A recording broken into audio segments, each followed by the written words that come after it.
Guys, it's almost Thanksgiving. Yeah. Okay, so one of the reasons that I love Thanksgiving, majorly, is it's obviously all about the food. But at our Thanksgiving, our family friends, their father, he always makes a theme for the menu. So last year, the theme was Jewish deli. And we had like a Reuben stuffing that had pastrami and sauerkraut in it. But he recently got back from a trip to China with my dad. And so my mom started calling me about halfway through their trip to tell me that, I should be expecting that we're going to have a Peking turkey for Thanksgiving. Peking turkey, yes. So stay tuned on that. Have fun. I'm Good luck. Excited. Yes. But Thanksgiving is always the holiday where I feel like I can really ball out as a baker. Hell yeah. Commit time and thought into what I'm going to make. And so I'm really excited to get my hands dirty with some intricate cake decorating. Cross your fingers for me. I hope it goes well. Yeah. I think it'll More be great. power to you, dude. Yeah. I think it'll be great. We are also doing Peking for our Thanksgiving. Really? Yes, we are. But, every year for Thanksgiving, I go out and I visit my sister. She lives in the Bay Area. I don't get to see her too often. And inevitably, we end up spending 2 days cooking, which as a chef is fun sometimes. Yep. But sometimes you just want to hang out with your family. Yeah. So this year we are doing Peking duck. So we are ordering a bunch of Chinese food from a spot in their neighborhood and just gonna nom out and feast and hang out and enjoy each other's company this year. So we're very excited. Yes. And then this is going to be maybe not surprising to you. Maybe it is, but we are going out as a family. Wait, I'm actually so curious because I was going to ask you guys if you've ever had a restaurant Thanksgiving. Oh, and so what that's many. like. I've had so many. It's so obviously depending on what restaurant you go to, some of them will play into okay, here's a traditional Thanksgiving plate or just an iteration of it. So for example, our family is going to, funny enough, an Italian restaurant. Where? RPM. Oh! Italian. The reason why is because my sister ended up getting married, and my mom, my sister was able to apply the point, so we got a lot of points to use. She got the point system. Yeah, so this Thanksgiving meal is basically going to be free. Amazing. So- Amazing. Yeah, so shout out to my sister and her husband for getting married because, we basically get to ball out at RPM Italian. So even if you're going to an Italian restaurant, if you're going for Thanksgiving, are restaurants likely to serve a special, Some of them, what we would consider traditional Thanksgiving meal? they will have plays on it. So if you go to a steakhouse, they will typically do something of that kind, of that kind of spread. I've been trying to see if RPM Italian's actually doing anything. But I don't know. To me, the food's good, but at the end of the day, it's as long as there's food and you're around the people, that's ultimately what matters to me at the end of the day. Okay, but hear me out. Okay. Gnocchi dough, but it's a ravioli. It's stuffed with sage, turkey, gravy, and served with cranberry gastrique. Ooh. What is a gastrique?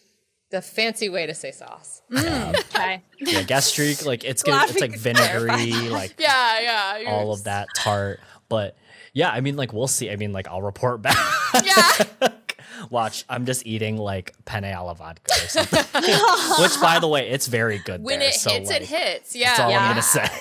People go out of their way for a good penne vodka. Yes. Cam, if you were cooking Thanksgiving dinner, what would you cook, and what is your hot chef tip for the season? Okay.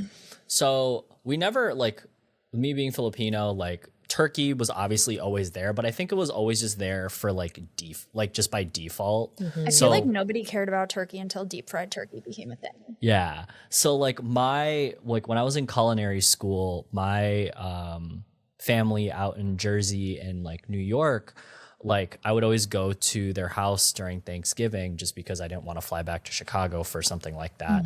And what we would have is like a full like traditional like Thanksgiving meal, but then there would be like Filipino dishes. There would be like lumpia, there would be lechon kawale, which is like deep fried pork belly, and just like a bunch of other stuff. But the lechon kawale, like because of my mom's like godfather, that was like one of the first dishes he actually taught me how to make. And it was something that I always liked eating as a kid, and it was like very special because he ended up passing away like a couple of years ago. So just like kind of like keep his memory alive, and it's just like really close to me. I would say that deep fried pork belly dish is just that. Well, I was gonna ask, are there any foods that are staples at your Thanksgiving that are not considered a traditional Thanksgiving dish? So I guess you just answered that. But what about you, Renee? We're a big rutabaga family. Whoa. That's right. They come out maybe twice a year in the holiday season. It is a must-have. It's like number 4 on the Howard Thanksgiving menu. It has to be there. If it's not there, it's not Thanksgiving. It's not Thanksgiving. How do you prepare them? You just like, I roast and then mash, some boil and then mash, like lots of like onion and garlic, but most importantly, butter. You know, Always butter. That's like the star of Thanksgiving in my opinion. And then while like, you know, I feel like it's not non-traditional, but I think that canned cranberry sauce, and I love a green bean casserole made with like the can of like condensed mushroom soup, the frozen green beans, the French's onions. So I think that some Very foods OG. on Thanksgiving do not need to be like glamored, Facts. right? Sometimes they exist for a reason and they're good on their own.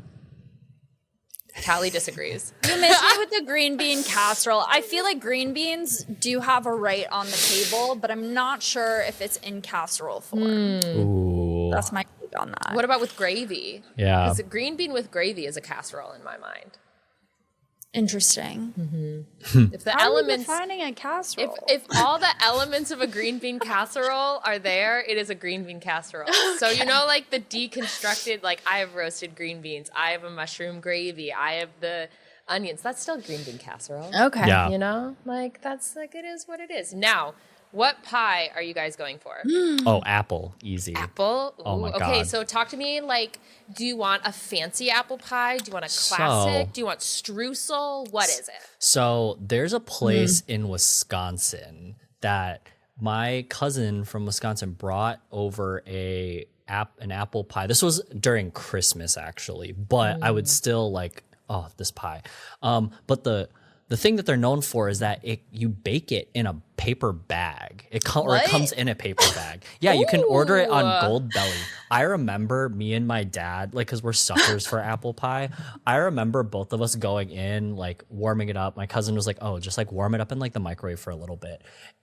We did, and like we both looked at each other and we're like, "This is like what the hell? Like, why is this pie so damn good?" And she's like, "They're just pie known." adjacent to a hole in the wall. Like if it's coming in a paper bag, it's gonna be good. It's just like insane. It was just like all you just needed was ice cream. And again, I would love to say any of the other pies, like, you know, pecan pie looks great. I just can't eat it because I'm allergic to pecans. So it's like, whatever. Right. So How it kind of dare just sucks. How I know. dare I forget that? How It's dare I forget unfortunate. that about you? But yeah, apple, 100%. Callie? I am trying a new pie this year, which was actually recommended by one of our team members. And it is a cranberry lime pie. So it's kind of like key lime pie plus cranberry on top. Yes, tart. Sounds like it's going to be really yummy. And I Yes. think it's a good balance in terms of all of the indulgent flavors that are like that. super heavy. Yeah, I'm I like excited. that. Stay tuned. I'm gonna take a little sliver of every pie kind Yeah, of girl. But absolutely. there is a classic pie that my late step grandmother used to make, and it was a pecan pie, and then you like put apples on top in a dome and covered the dome with a piece of pastry. So it was an upside down apple pie and a right side up pecan pie. Amazing. That's cool. Like Nana Sue breaking boundaries before like nostalgia and flavor mashups were truly a thing. She popped off. She did. Amazing. I do prefer streusel apple pie. Streusel I is have to really say. good. Okay. Now, I guess, what kind of like hot tips do you have for Thanksgiving, Cam? Kelly, being easy. people who cook. Let's hear it. I have one tip. Go ahead. Yeah, go.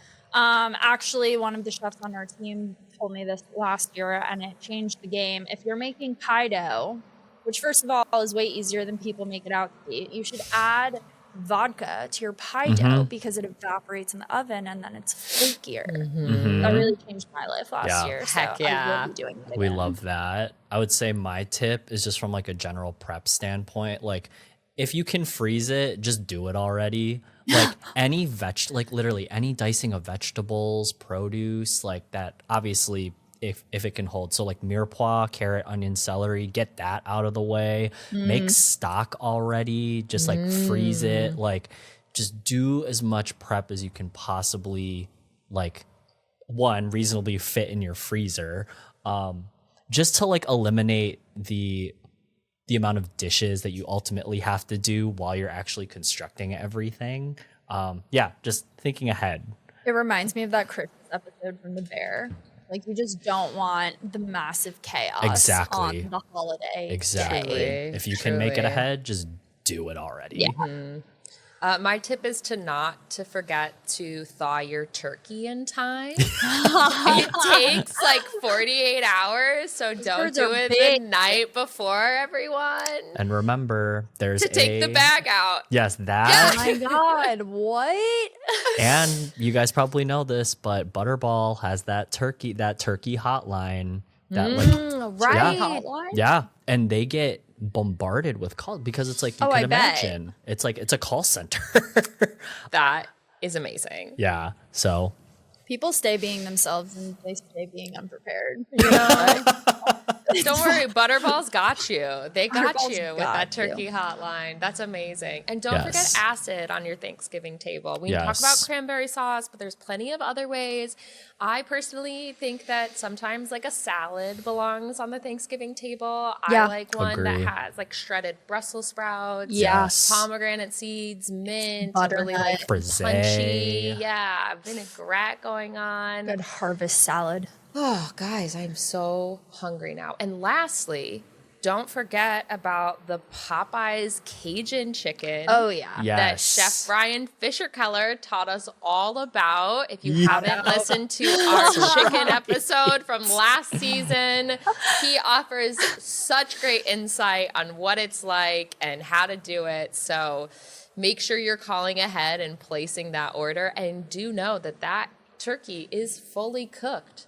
So if cooking a turkey ain't your thing, then you don't have to do it. Popeye's got you. Popeyes Popeyes got you. Nice. Yeah.